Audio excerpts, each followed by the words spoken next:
National, Shona Craven, and UK political commentator at Bloomberg, Rosa Prince. A very good morning to both of you. And before we get stuck into your choices, we're just going to have a quick run through the front pages and show everyone what's on them. There's The Guardian. It carries a warning from the Foreign Secretary that Donald Trump's USAID cuts could be a big strategic mistake. The Eye hints that tax cuts for Elon Musk, Mark Zuckerberg and Jeff Bezos are likely to be included in a deal made with Trump for the UK to avoid tariffs. The Daily Telegraph leads with plans by the Foreign Office to open talks on slavery reparations with Caribbean officials who are demanding trillions of pounds. The Times reports on plans to axe research funding for universities which fail to champion diversity. The Mail is concerned that the Chancellor could strip cash ISA savings accounts of their tax-free status and harm the mortgage market by doing so. On the front of the Express, BBC Countryfile presenter Adam Henson criticises Miss Reeves' plan to impose inheritance tax on farmers like him. According to the Financial Times, investors are at risk of being swindled by copycats of Donald Trump's personalised cryptocurrency. The Mirror speaks to a former burglar whose accomplice was shot dead by the farmer Tony Martin when they trespassed onto his land in 1999. Mr. Martin died last week. The Sun has further allegations of inappropriate behaviour by TV chef Gino D'Acampo, allegations that he strenuously denies. And reacting to the latest wave of wintry weather, The Star declares it's time to get the big coat out. Well, there's valuable advice.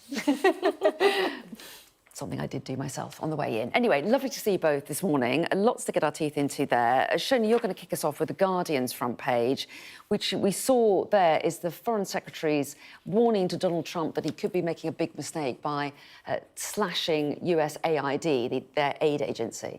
Yeah, this is quite a fast-moving story we're seeing today, just in the last overnight development, that actually some of this move to lay off staff from USAID has been halted by a judge, with unions arguing that the move is unconstitutional. So we here have David Lammy, the UK Foreign Secretary, arguing that this is a big strategic mistake and referring actually to what Boris Johnson did by merging the Department for International Development, merging that into the Foreign Office, as it says here, with little fanfare. That was in 2020. Obviously, a lot was going on at the time.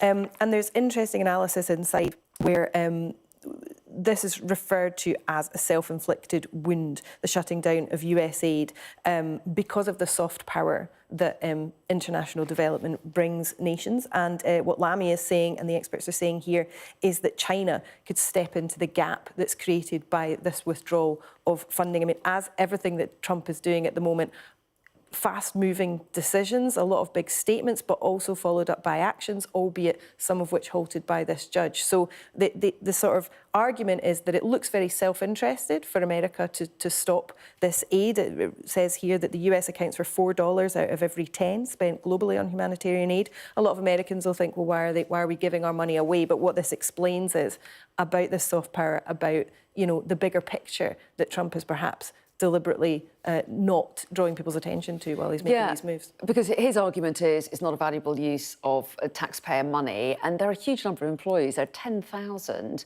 that he wants to put on leave. But as you say, the judge is now halting that, certainly temporarily, until the 14th of February. But this so-called soft power, presumably the idea behind that is that the countries that receive the aid feel somehow beholden to the US. It gives them that kind of sense of power.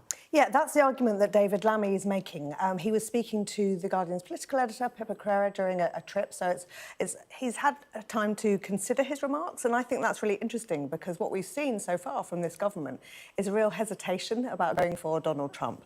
Obviously, there's a fear that he might retaliate if we don't play nice with him.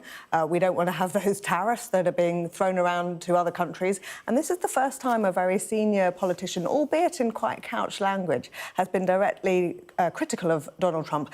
And also interesting that it's from David Lammy, who is not just the Foreign Secretary, but probably the member of the government who was most outspoken in the past. And he kind of had to row back from that. But he seems to be just beginning to take a slightly more critical tone. But it's interesting you say couch language, because there has been sort of criticism of the policy, but never of Donald Trump himself. There seems to be a real reluctance by any UK government officials to actually name him and say, you are doing something wrong. Yeah, and that's very much in that framing, as you say. He's sort of trying to talk about the policy and suggest that perhaps they would want to reconsider the policy rather than saying, hey, Donald Trump, as I think one of the New York Times perhaps put it over a couple of days ago. This is the richest man in the world taking money from some of the poorest children in the world. It's interesting, what Lammy says is what I can say to American friends. And he's actually criticising Boris Johnson for something that was done in the UK and sort of saying, I can see why you might want to do this because we did this as well, but let me tell you, it didn't work out very well. So it is a very diplomatic way to sort of say, might I suggest this is a bad idea? My friend. My friend. And the reason for this sort of tiptoeing around is obviously this fear that Donald Trump will get Britain in its sights and slap tariffs on Britain. At the moment, Donald Trump has been very complimentary about Keir Starmer, but it kind of takes us onto the eye, doesn't it? Their front page, focusing there on the potential deals that Donald Trump could do with the UK, but suggestions that Musk, Zuckerberg and Bezos, these big tech giants, might get some beneficial treatment. Yeah, and I mean, one person who hasn't been complimentary about Keir Starmer is Elon Musk. And of course, his key role in the Trump administration will be the focus of attention, given that there's going to be these talks. And so the Eye's reporting that British officials expect White House to demand lower UK taxes on tech giants, including X, Amazon and Facebook. And of course, the reason why the digital services tax was brought in was because of public outcry at what rightly was perceived to be these businesses not paying enough tax given how much money they were making from UK consumers. As it happens, that tax is to be reviewed this year. That's a long planned thing. That's not because Trump or Musk is demanding it. And I think the UK politicians are quite keen to emphasise that. We're not reviewing this because Donald Trump's told us to. There's no current intention to repeal this tax. It generates up to £1 billion a year for the UK, but it does disproportionately affect US companies, and that's something that Trump has said he will be targeting. So I think in terms of the public, how the UK public, how they would view this, bending over to the likes of Musk and Zuckerberg in order to get a deal, I think a lot of people would think, well, that's not a compromise that we should be willing to make.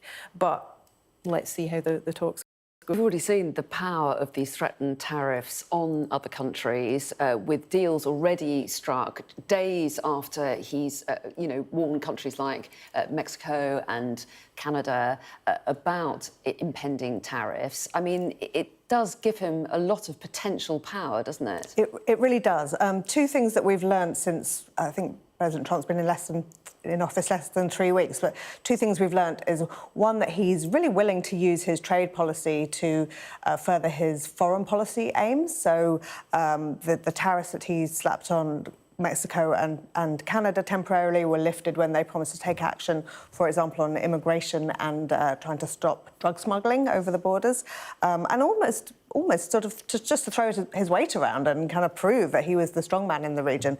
And the other thing we've learned is the directly transactional nature of this White House and its potential for corruption. Donald Trump, just before he came in, he launched a cryptocurrency and everyone went and he made billions to line his own pocket from it. So I totally don't put it past him to seek to have foreign policy aims that directly benefit his allies, such as these big tech bros who seem to be the people who he is hugging close to him in this second term.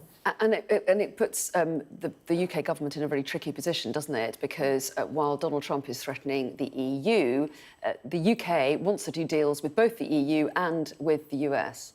Yeah, and I think there's, efforts on some parts to say, isn't it good that, we've Brexited and that we're separate from that? But I think a lot of other people think it would send a very bad message for, the focus of trade, doing good trade deals to be on America rather than on our nearest, neighbours. But clearly Trump's well aware of those dynamics as well, and will seek to exploit any situation he can for not only the national benefit, but, as you say, personal benefit and the benefit of his closest political allies. Yeah. It's going to be fascinating to see what direction that takes us. Rosa, take us to the front page of The Times next. Their lead story, the headline is Alarm Over Diversity Push, and this is in regards to universities. Yeah, and in a way, sort of related to what we've just been talking about, and as everything seems to be at the moment, and what's going on over in the States. So this is a new regime that is due to be introduced for funding for academic research in universities. And at the moment, there's quite a complicated equation that is carried out for who gets what, and it's on all sorts of things, what research they've already published. And one aspect of it is the culture of the university, including their diversity targets. And the idea is that they would slightly recalibrate, so there will be more of a focus on initiatives like promoting diversity and equality. And this has had something of a backlash in academic circles, saying that this would stifle free speech and also sort of punish institutions that fail to attract a sufficient sort of quota of Black, Asian and mixed-race academics. And this has been a very hot-button topic both here and in America. We've seen really some quite heated debate around, for example, trans issues on campus and academics being sort of cancelled on campus. And it's really against the direction of travel, actually, for what's going on in the private sector, where we've seen in response to Donald Trump coming into the White House, a lot of companies cancelling their diversity and equality targets. So interesting to see how that one plays out, because it's the current direction of travel. Well, yeah, and to what extent it's interesting to see whether the UK follows the moves of America or feels that somehow views can be expressed that they may not have expressed before because of what the discussions that are being had and the debates that are being had in America. Yeah, I think, I mean, a headline like Alarm Over Diversity Push, I think even a couple of years ago, people would find that in itself an alarming headline, because as we know, there is a lot, ironically, of academic and other research that shows that diversity is beneficial to businesses and indeed to research teams. And, you know, the whole sort of framing now of this DEI, I think, you know, the whole, even that as an acronym wasn't familiar to us, I think, until quite recently. Diversity, equality and inclusion. Or equity and inclusion, yeah, equality and inclusion.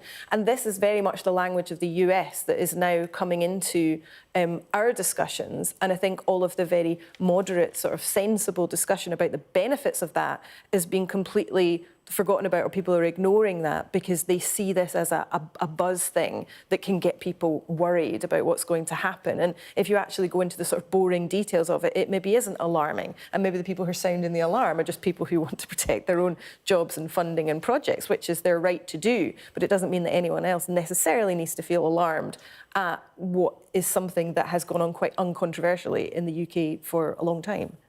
OK, yeah, let's move us on now to The Telegraph. And the focus we've got, first of all, is on what Wes Streeting has been saying. And he is talking about the NHS and how many people have come into the country to work with NHS. Yeah, and again, I think the reaction from this quite senior cabinet minister is almost as interesting as the story itself. So the Telegraph had some figures showing that 2/3 of doctors who were registering to work here with the GMC are from overseas. Much of the increase was non-European. Our European levels seem to be about the same, and the rest of the world has gone up.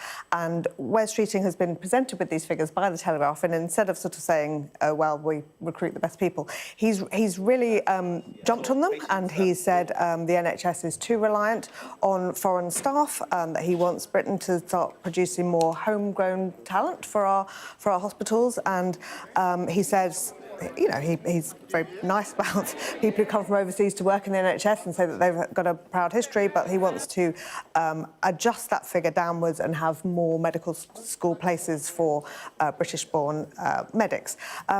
And we've got to look at this in the context of the real threat from Labour at the moment on immigration, particularly from think the last thing the government wanted to do was to sort of allow this debate to run, to say, oh, our NHS, it's all full of foreign doctors. I think that Wes Streeting in particular, who is kind of on the right of the party and one of those who very much wants to take the fight to reform, is trying to stamp down that framing and to say that he's going to take action to change this. Yeah, and you're right. He's very complimentary about the service provided by people that come into the country, and says that the NHS is all the stronger for it. And yet he does make the point that there are straight A students in this country who can't get into medical school. There's a demand that's not necessarily being met by university places here, and he'd like to see more home-born doctors qualifying. Yeah, and I think that's not an uncontroversial position. Obviously, the framing of the Telegraph will be a certain way.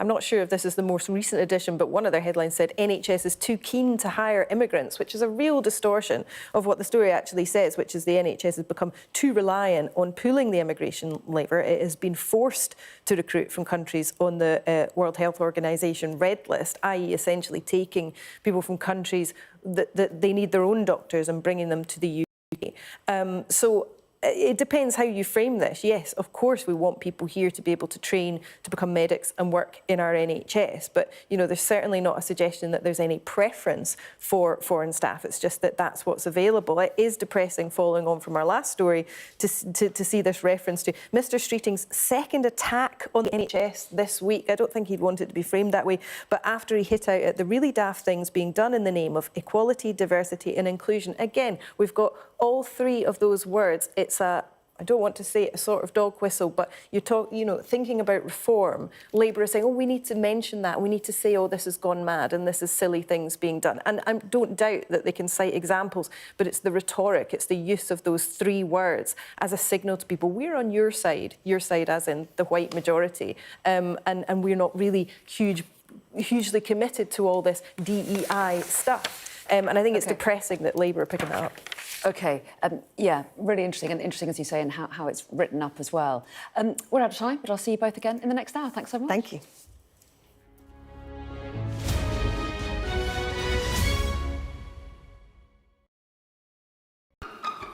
We've got your Sunday mornings covered.